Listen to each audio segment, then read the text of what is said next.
Operation സിന്ദൂറിനിടെ Indian വ്യോമസേനയ്ക്ക് വലിയ നഷ്ടമുണ്ടായെന്ന് കഴിഞ്ഞ ദിവസം ഇന്തോനേഷ്യയിലെ ഇന്ത്യൻ പ്രതിരോധ അറ്റാഷെ നടത്തിയ പരാമർശങ്ങൾ വലിയ വിവാദങ്ങൾക്കാണ് തിരികൊളുത്തിയിരിക്കുന്നത്. ചാടി വീണ പാകിസ്ഥാൻ ഈ പരാമർശങ്ങൾ ആയുധമാക്കുകയാണ്. ഇതിന് പിന്നാലെ വിശദീകരണവുമായിട്ട് ഇന്ത്യൻ എംബസിയും രംഗത്ത് വന്നതോടെ വിവാദങ്ങൾ കൊഴുകൊഴുക്കുകയാണ്. ഒരു സെമിനാറിൽ നടത്തിയ പരാമർശങ്ങൾ സന്ദർഭത്തിൽ നിന്നും അടർത്തി മാറ്റിയതാണെന്നും തെറ്റായി ചിത്രീകരിച്ചുവെന്നും ഇന്തോനേഷ്യയിലെ ഇന്ത്യൻ എംബസി ചൂണ്ടിക്കാണിക്കുന്നുമുണ്ട്. പാകിസ്ഥാനുമായുള്ള 4 ദിവസത്തോളം നീണ്ടുനിന്ന സംഘർഷത്തിൽ ഉണ്ടായ സൈനിക നഷ്ടങ്ങളുടെ കാര്യത്തിൽ മോദി സർക്കാർ രാജ്യത്തെ തെറ്റിദ്ധരിപ്പിച്ചുവെന്ന് ആരോപിച്ച നാവിക ഉദ്യോഗസ്ഥന്റെ കുറ്റസമ്മതം കോൺഗ്രസ് ആയുധമാക്കിയതിന് പിന്നാലെയാണ് വിശദീകരണവുമായിട്ട് എംബസി തന്നെ നേരിട്ട് രംഗത്തേക്ക് വന്നിരിക്കുന്നത്.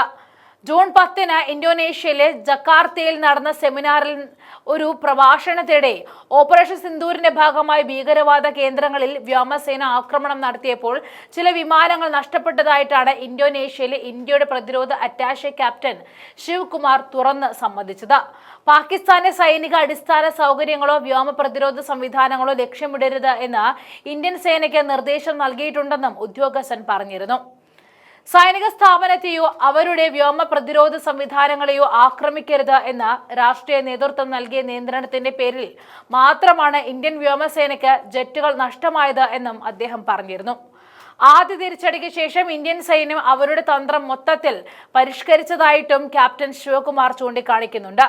തിരിച്ചടിക്ക് ശേഷം തങ്ങളുടെ തന്ത്രങ്ങൾ മാറ്റിയെന്നും സൈനിക കേന്ദ്രങ്ങളിലേക്ക് കടന്നുകയറി ആക്രമിക്കുകയായിരുന്നുവെന്നും പറയുന്നുമുണ്ട്.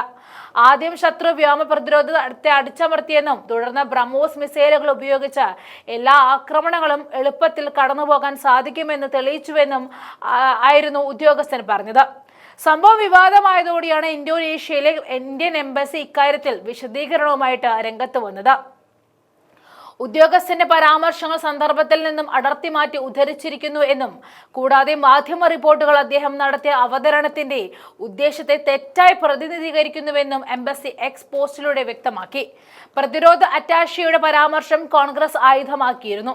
സർവകക്ഷി യോഗത്തിൽ അധ്യക്ഷത വഹിക്കുവാനും പ്രതിപക്ഷത്തെ വിശ്വാസത്തിലെടുക്കുവാനും പ്രധാനമന്ത്രി വിസമ്മതിക്കുന്നത് എന്തുകൊണ്ടാണെന്നും പാർലമെന്റിന്റെ പ്രത്യേക സമ്മേളനം വിളിക്കണമെന്ന ആവശ്യം നിരസിക്കപ്പെട്ടത് എന്തുകൊണ്ടാണെന്നുമുള്ള ചോദ്യം കോൺഗ്രസ് ഉന്നയിച്ചിരുന്നു.